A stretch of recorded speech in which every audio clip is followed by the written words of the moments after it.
नमस्ते, म कल्पना अधिकारी भट्टराई। मैले आज यहाँ समक्ष शिक्षक आन्दोलन शीर्षकको कविता लिएर उपस्थित भएकी छु।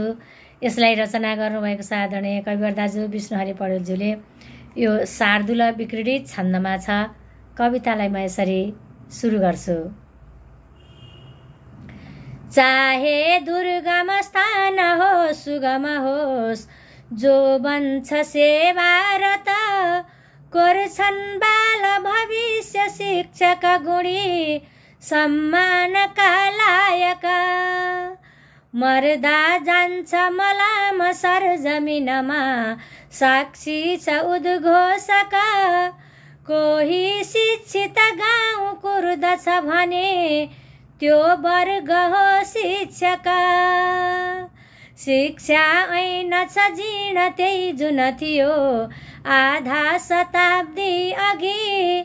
भत्ता वेतन वा पदोन्नति बिना पर्छन् हमेशा ठगी। केही छैन सुधार पाठ्यक्रममा, खुल्दैन स्थायी पद।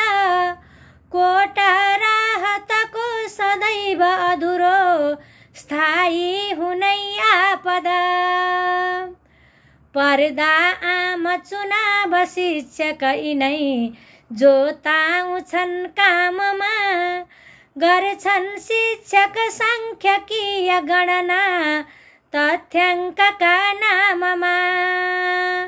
खट्छन् शिक्षक राष्ट्र निम्ति नभनी, आफ्नो निजी जीवन। पेशा शिक्षण साथ काम थप्छन्, को गर्छ मूल्याङ्कन।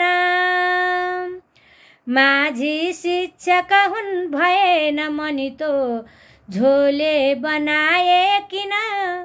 पार्टीको पछि कुद्नु झेल भुल हो, दिन्नन् कसै सप्रिन।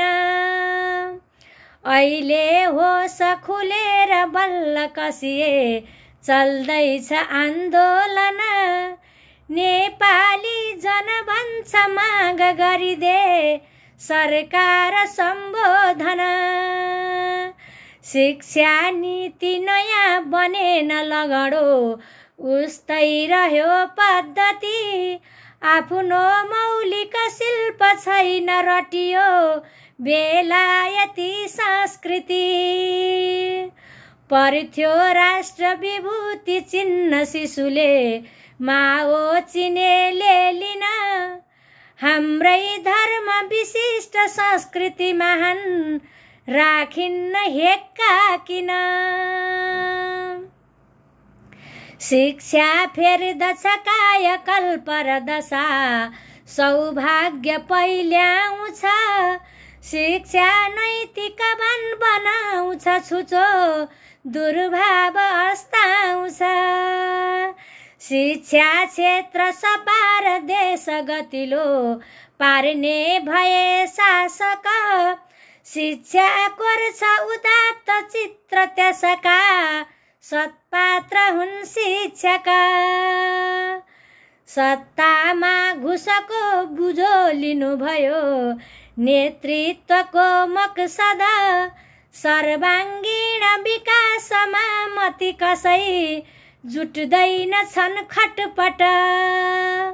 प्रज्ञा चक्षु खुलोस् छ चाह मनमा, झुल्कोस् खुसी लक्षिन। शिक्षा ऐन तुरुन्त लागू गरिदे, सरकार बहिरो किन। शिक्षा ऐन तुरुन्त लागू गरिदे, सरकार बहिरो किन। सरकार बहिरो किन। धन्यवाद।